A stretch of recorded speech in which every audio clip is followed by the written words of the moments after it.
Hello, hey everyone, welcome to Sleepy Radiology classes. And I promise it will be easy for you. Hello everyone, welcome back to our session. And today we are in the third day of QA series. And today we are going to discuss on grid alignment test. So before we move on our topic, we will have a small details about grid and we will brush up our mind. So what actually grid is? It is nothing but a sheet of material of high attenuation. So high attenuation material in the sense it is nothing but it is made up of lead strips.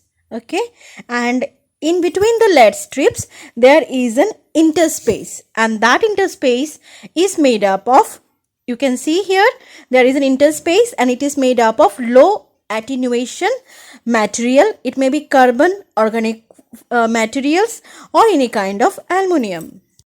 So next is why we are using grid. It is nothing but to absorb the scattered radiation. And how scattered radiations are produced? It is mainly produced by Compton effect. And scattered radiation, if it strikes on the film, it will give unwanted dose and it will fog our film as well as increase the patient dose. And that dose will be our ESD, entrance surface dose.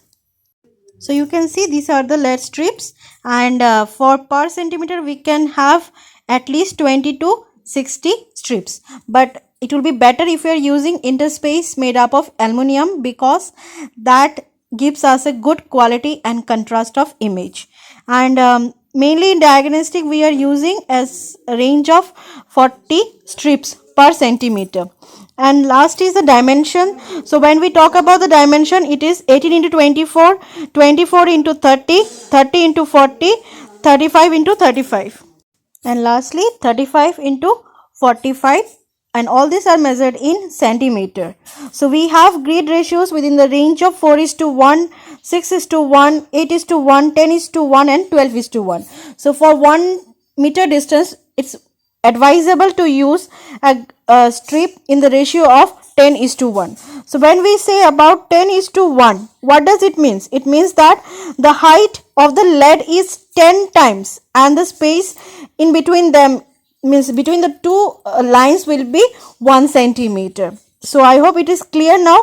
One will be always fixed, means between the two lead strips the space always will be 1 centimeter, and the height will depend. It will be maybe 10 times the distance, it may be 4 times the distance, 6 times, 8 times and so on.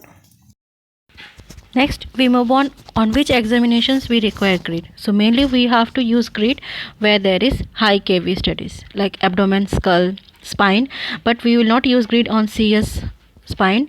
Next on all the contrast studies just like IVP, MCU, barium studies, CT examination. And nowadays grids are mainly used in CR and DR processors because there they have to use high kV, otherwise it will create a noise. So that is why we are using two types. One is 180 centimeter, another one is 110 centimeter grid. 180 is mainly for chest and lateral spine. Next we straightway move to the types of grid. We have two types of grid. One is the stationary grid, another one is the moving grid. And moving grid is fixed with the equipment. So stationary grid is basically a portable small square shape grid, which you can see it here in the figure, and this grid is mainly taken in bedside x-rays. And if you are taking any images with stationary grid, you can see the lead lines clearly on the film after processing. So next is types of the grid. We have three types. One is the parallel, the lines will be in straight line and in linear type. Next is the crossed one. Crossed one will have linear from top to bottom and linear from left to right, so it will make a point of intersection. And cross grid has low grid cutoff. And next we have the focus grid, which will be focused from a point source. The main purpose of a grid alignment test is done only for the stationary grids, and it's mainly when we use the focus grid. So next is the movable grid, and it is invented by Gustav Bucky in 1913. And this, which one you are seeing is not the grid. The grid is mainly, this is the Bucky tray, and the grid is mainly placed in between the X-ray table and the bucket tray, and it is fixed below the X-ray table, and it is in the pair lines per mm. And the moving grid are of two types. One is the reciprocate grid, another one is the oscillating grid. So last, remember that the image which you are seeing is the bucket tray. It only holds the cassette, and the grid is placed below the table, and during the exposure the tray and the grids moves along with the exposure. Finally, we are to our session topic, grid alignment test. I hope we have brushed off and remembered, recalled what is grid and how it is helpful for us in removing the scattered radiation. So actually the main purpose of our grid alignment test is done to check the focus grid. Again I am saying to check the focus grid, that it is aligned properly with the CR and film cassette. And if this alignment is proper, then there will be reduction in patient dose, and also the image quality will be good, and maximum of the low energies will be trapped. So now when we should do this test? We should do this test when we see that we are having non-uniformity in our image field or in our radiographs, and basically it is done annually. And this image which you are seeing here is the grid alignment test tool. It is having grid alignment tool along with two lead blockers. See the construction of our grid alignment tool.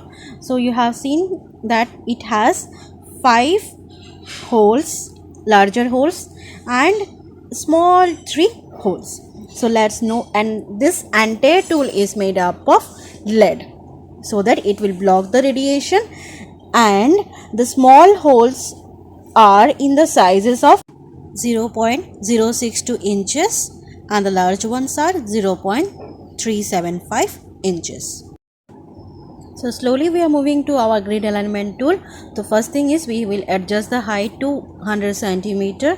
That is our SID, source to image distance. kV we are going to keep it as low as possible, and that will be 50 kb and around 0.2 MAS. If we are using more kV, what will happen is we will unnecessarily produce huge amount of doses in the area. And to measure the instantaneous doses, we will use the pocket dosimeter, or you can use the ionization chamber too. Next step is we will put the cassette in the bucket, and we will put our grid alignment tool like this. You can see in the image on the tabletop, and we will adjust our collimator, and the field size will be 20 into 20 centimeter. And you have to keep in mind that we will not expose all the holes at a time. We are going to use 5 exposures along for the larger holes, and one more exposure for the smaller holes. So one by one we will expose all the holes, and for that is why we are using the lead blocker.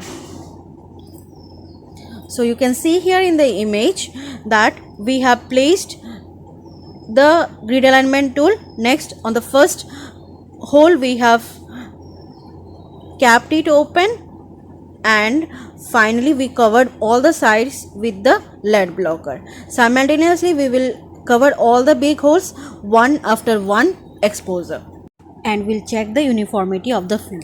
So if any strips is showing any kind of abnormality, or that image is not clear, that means there is some non-uniformity, then and then we will go for the remedial measures.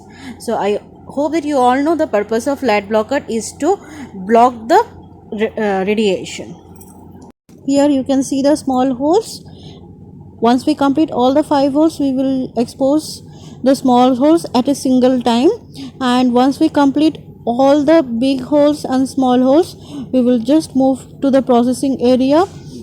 We can process it on CR system also, we can process it on darkroom also, and we will see the field uniformity. So you can see, if you see the image clearly, you can see the 3 holes clear, but the rest 2 holes are not clear. That means in rest 2 holes we have to take the proper measures.